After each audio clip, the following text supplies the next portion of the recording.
High School Years is the latest expansion pack to come to The Sims 4, and it has me wanting to play with teen Sims more.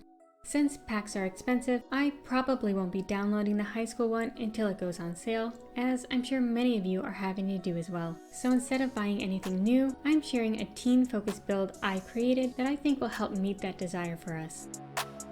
When I was initially brainstorming what sorts of spaces I'd want to play with my teen Sims in, I was thinking of so many different activities that I decided to combine a few of these into one multifunctional lot that could suit many different types of teen cliques.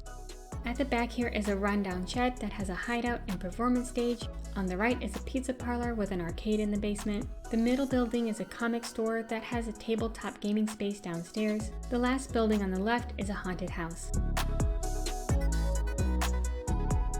I set the lot to be a restaurant as I figured that'd be the most useful in day-to-day gameplay, but you can switch it to a retail space or a haunted house depending on how you want it to function for your Sims.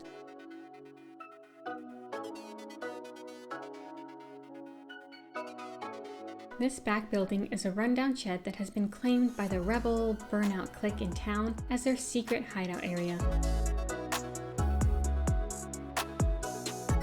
The walls are grungy and are covered in graffiti. Inside, it's a bit sketchy with a bubble blower, stolen ATM, and a keg. Unfortunately, teen Sims can't really use the keg, but it adds to the rebel vibes here. This would be a great spot for your teen Sims to hang out while ditching school.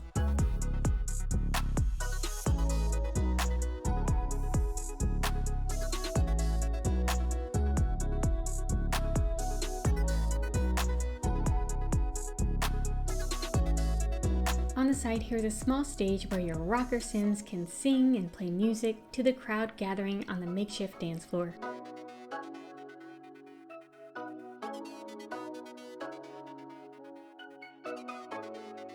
This deck on the back of the pizza parlor is an awesome spot to sit and listen to the band or watch the sunset over the water with your date.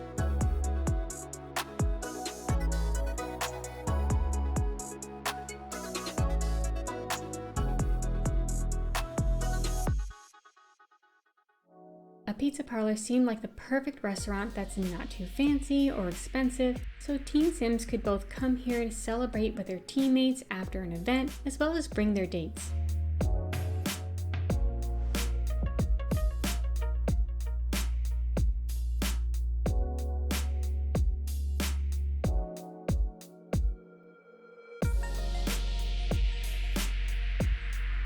For this restaurant, I went for a hip industrial vibe with the metal accents, exposed brick, graffiti, movie posters, and neon signs.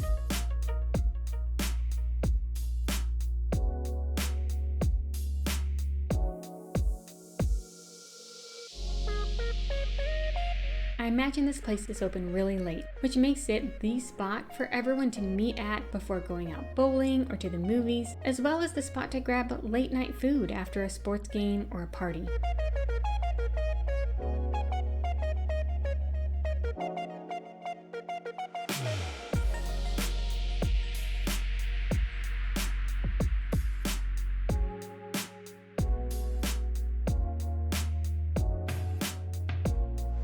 In the basement of the pizza restaurant is an arcade. Since we unfortunately still only have one type of arcade game, I tried to make it look like there's different games down here by making them each a different color.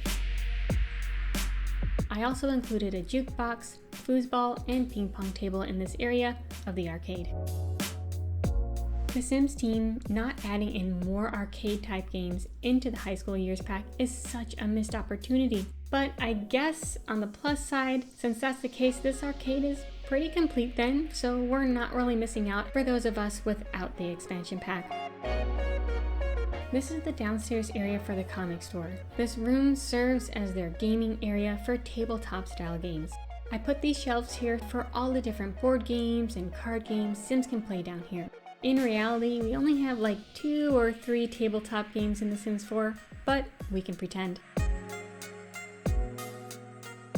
More tabletop games is something else I would have loved to see included in the high school pack, but no dice for us.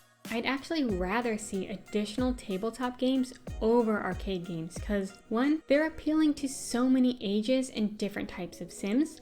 And 2, it reflects my real life. My partner and I have so many. They're a bit of a board game hoarder, and our collection of games is definitely in the triple digits now. Does anyone else have so many games that they're verging on taking over all the closets in your home? Or is that just me? For the retail space, I wanted it to be a comic and retro gaming store. I used these big shelves again here to pretend like they're holding the comic books. The window displays have old electronics and gaming consoles in them.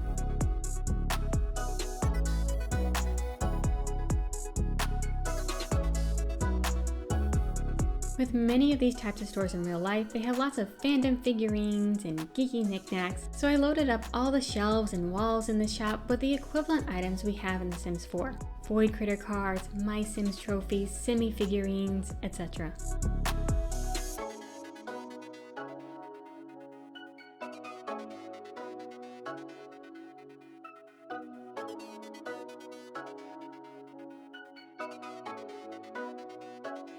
This last building is a haunted house where teen Sims can dare each other to stay the night to test their bravery.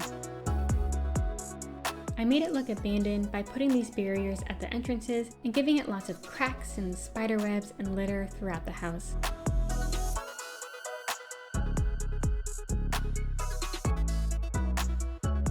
I can see there being urban legends about some ghostly figure sitting on this creepy chair in front of the window and scaring Sims as they walk by.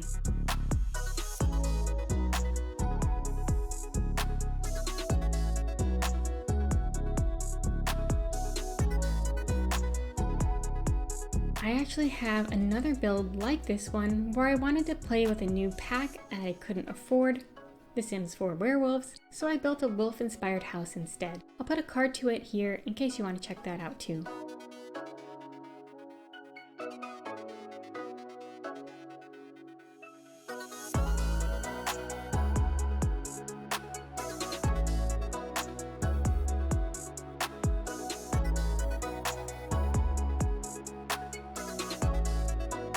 On the 3rd floor is a seance table your witchy or goth Sims can mess with and use to scare their friends.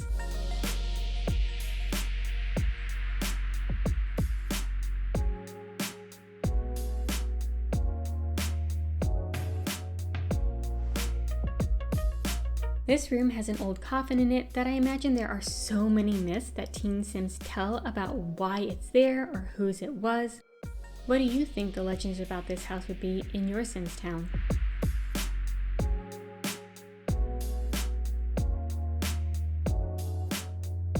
This was such a big build and took so long, but I tried to show most of the main portions of each area. Now let's take a look at what some of my teen Sims get up to here when they're visiting.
Thank you so much for watching. If you enjoyed this video, click the like button. I have plenty of more builds coming, so if you want to see more, be sure to subscribe and ring the notification bell so you don't miss anything. Remember, be kind to yourself today, and I'll see you next time.